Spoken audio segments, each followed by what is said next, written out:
December start ஆகிடுச்சு. அதனால் இந்தியாவில் என்னென்ன புது ஸ்மார்ட் ஃபோன் லான்ச் ஆக போகுது அப்படிங்கிறது தான் பார்க்க போகிறோம். இந்த வாட்டி பார்த்திங்கன்னா நிறைய கன்ஃபார்ம் லான்ச்சஸ் இருக்குது. இது கூடவே exciting device, flagship smart phone, எல்லாத்துக்கும் மேலே கேம் சேஞ்சர் டிவைஸும் லான்ச் ஆகும் அப்படின்னு தெரியுது சாம்சங் அண்ட் ரெட்மி தரப்புலேருந்து. ஸோ நீங்கள் ஒரு வேளை புது ஸ்மார்ட் ஃபோன் வாங்குறீங்க அப்படின்னா கண்டிப்பாக இந்த வீடியோ யூஸ்ஃபுல்லாக இருக்கும். சேனலுக்கு ஃபஸ்ட் டைம் வந்திருக்கீங்கன்னா என் பேர் வனா, இது டெக்னிக்கல் சென்னை. இது வரைக்கும் சேனலுக்கு சப்ஸ்கிரைப் பண்ணலன்னா மறக்காமல் சேனலுக்கு சப்ஸ்கிரைப் பண்ணி சப்போர்ட்டும் பண்ணுங்கள். வாங்க குயிக்காக என்ன புது ஸ்மார்ட் ஃபோன்ஸ் இந்தியாவில் வருதுன்னு பார்த்துடலாம். ஸோ டிசம்பரில் கன்ஃபார்ம் டேட்டோட லான்ச்சஸ் அப்படின்னு பார்த்தீங்கன்னா 3 ஸ்மார்ட் ஃபோன்ஸ் ரிவீல் ஆயிருக்கு. இதில் 2 budget smart phone. First launch ஆக போகிறது ரெட்மி தரப்புலேருந்து அவங்களுடைய 13 சீரீஸில் 2 ஸ்மார்ட் ஃபோன் லான்ச் ஆக போகுது. ஒன்று 4G ஸ்மார்ட் ஃபோன், இன்னொன்று 5G ஸ்மார்ட் ஃபோன். டிசம்பர் 6 அன்னைக்கு லான்ச் பண்ணுறாங்க. லான்ச் டேட் ரிவீல் ஆயிருக்கு. 4G ஸ்மார்ட் ஃபோன், அதனால் மீடியாடெக் ஹீலியோ G99ல் ரெட்மி 13C வரப்போகுது. பட்ஜெட் ஸ்மார்ட் ஃபோன், அதனால் HD+ டிஸ்பிளேவோட வருது. இது கூடவே 90 Hz higher refresh rate, 50 mega pixel dual camera, 8 mega பிக்சலுக்கு selfie camera, 5000 mAh battery, 18 watt fast charging support. அதே 5G பொறுத்த வரைக்கும் அதே டிசைன் தான், பட் மீடியாடெக் டைமென்சிட்டி 6100+. இந்த சிப்செட்டோட இதுவும் dual camera, 5000 mAh battery, 18 watt fast charging சப்போர்ட்டோட இந்தியாவில் லான்ச் ஆகலாம் அப்படின்னு தெரியுது. அடுத்த கன்ஃபார்ம் லான்ச் அப்படின்னு சொல்லும்போது இன்ஃபினிக்ஸ் தரப்புல இருந்து டிசம்பர் 8ஆம் தேதி அன்னைக்கு இந்தியாவில் ஒரு 4G ஸ்மார்ட் ஃபோன் லான்ச் ஆகுது. Infinix smart 8 HD. இந்த smart phone 4G smart phone அப்படின்னு சொல்லும்போது யூனிசாக் உடைய சிப் யூனிசாக் T606ல கொண்டு வராங்க. இது கூடவே IPS LCD panel, 90 Hz higher refresh rate, 30 mega pixel rear camera, 5000 mAh battery. இது எல்லாத்துக்கும் மேலே ஐஃபோனில் இருக்கக்கூடிய சில ஃபீச்சர்ஸோட இது வரலாம் தெரியுது. இந்த ஸ்மார்ட் ஃபோன் ஆல்ரெடி வந்துருச்சு, இனிமேல் தான் அன்பாக்சிங் பண்ணணும். ஸோ சேனலில் அன்பாக்சிங் வரும், நீங்கள் செக் பண்ணலாம். பட்ஜெட் ஸ்மார்ட் ஃபோன் 7000க்கு கீழே இது வரலாம் அப்படின்னு தெரியுது 4G டிவைஸ் இன்ஃபினிக்ஸ் தரப்புலேருந்து. அடுத்த கன்ஃபார்ம் லான்ச் அப்படின்னு சொல்லணும்னா இது ஒரு எக்ஸைட்டிங் ஸ்மார்ட் ஃபோன் அப்படின்னு தான் சொல்லணும். ஏன்னா ஐக்கூ தரப்புலேருந்து அவங்களுடைய flagship smart phone iQOO 12 December 12 அன்னைக்கு லான்ச் ஆகுது. ஏன் இது எக்ஸைட்டிங் அப்படின்னு சொல்கிறேன்னா பார்த்தீங்கன்னா எப்போவுமே ஐக்கூ அப்படின்னு சொன்னாவே கேம் சென்ட்ரிக் பர்ஃபார்மன்ஸ்க்கு அதிகமாக முக்கியத்துவம் கொடுப்பாங்க. அதே விவோ நமக்கு கேமரா பெஸ்ட்டாக இருக்கும். பட் இந்த வாட்டி ஐக்கூ 12 அப்படின்னு பார்த்தீங்கன்னா பர்ஃபார்மன்ஸ் மட்டும் இல்லை, கேமராலையும் அதிகமாக கான்சென்ட்ரேட் பண்ணுறாங்க. ஆல்ரெடி சாம்பிள் இமேஜஸ் நிறைய ரிவீல் பண்ணிகிட்ருக்காங்க, ரொம்பவே நல்லாயிருக்கு. இந்த smart phone Snapdragon 8 Gen 3 flagship device இல்லையா, இது கூடவே கேமிங் டிவைஸ்க்காக 144 Hz higher refresh rate, 50 mega pixel triple camera, 16 mega pixel selfie camera, 5000 mAh பேட்டரியோட ஃப்ளாக்ஷிப் ஸ்மார்ட் ஃபோன். அது கூடவே கேமரா சென்ட்ரிக்காக இருந்தாலுமே ப்ரைஸ் அஃபோர்டபுளாக இந்தியாவில் வரலாம் அப்படின்னு தெரியுது. அடுத்தது நிறைய பேருடைய ஃபேவரட் பிராண்ட் அப்படின்னு சொல்லலாம் சாம்சங். ஏன்னா சாம்சங் பார்த்திங்கன்னா ரீசெண்ட் டைமில் மிட் ரேஞ்ச் செக்மெண்ட்டில் நிறைய ஸ்மார்ட் ஃபோன் இந்த வருஷம் லான்ச் பண்ணலை. பட் 3 ஸ்மார்ட் ஃபோன் லிஸ்டிங் ஆயிருக்கு. எது இந்தியாவில் வரும் அப்படிங்கிறது கன்ஃபர்மேஷன் இல்லை.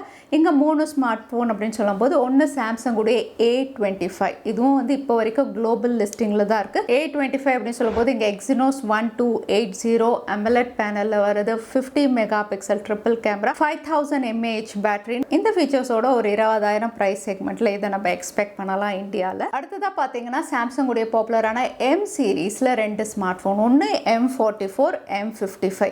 எது இந்தியாவில் வரும் அப்படின்னு தெரியல. M55 வரலாம் அப்படிங்கிற மாதிரி ரூமர்ஸ் இருக்குது. M44 போன மாதத்துலேருந்தே இருக்குது, பட் இப்போ வரைக்கும் அவங்க லான்ச் பண்ணலை. பட் M சீரீஸில் இந்த 2 ஸ்மார்ட் ஃபோனில் 2மே வருமா இல்லை 1 வருமானு தெரியல. M44 அப்படின்னு சொல்லும்போது ஸ்னாப் ட்ராகன் 888ல் தான் இது எல்லா இடத்துலையும் லிஸ்டிங்காக இருக்குது. இது கூடவே 48 mega pixel triple camera, AMOLED panel, 6000 mAh பேட்டரியோட ஃபீச்சர்ஸோட இவங்க கொண்டு வரலாம். அதே M55 பொறுத்த வரைக்கும் ஏற்கனவே இருந்ததுலையா M54, அதோட சக்ஸஸர் வெர்ஷன். பட் இந்த வாட்டி 7000 mAhோட இது லான்ச் ஆகலாம் அப்படின்னு தெரியுது M55.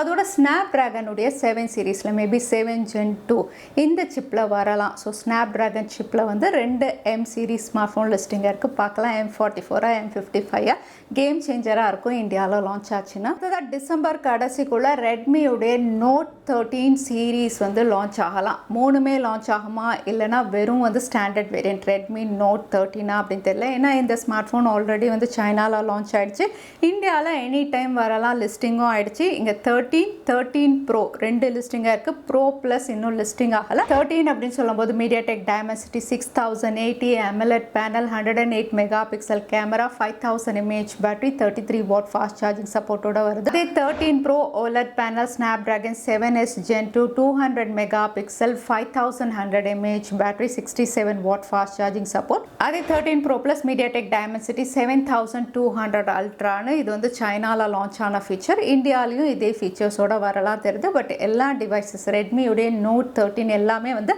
Android 13ல தான் லான்ச் ஆகும் அப்படின்னு தெரியுது. ஏன்னா ஏற்கனவே ரெட்மி Note 12 சீரிஸ் எல்லாம் Android 12ல லான்ச் ஆச்சு. இது Android 13ல வரலாம். ஸோ ரெட்மி அப்படின்னு சொல்லும்போது போக்கோவும் ஆட்டோமேட்டிக்காக இந்தியாவில் லான்ச் பண்ணுவாங்க. ஏன்னா ரெட்மி Note 13 அப்படின்னு பார்த்தீங்கன்னா ரீபிராண்ட் ஆகி போக்கோவுடைய எக்ஸ் சீரிஸாக எப்போவுமே லான்ச் ஆகும். ஸோ போக்கோ X6ம் இந்தியாவில் லான்ச் ஆகலாம்.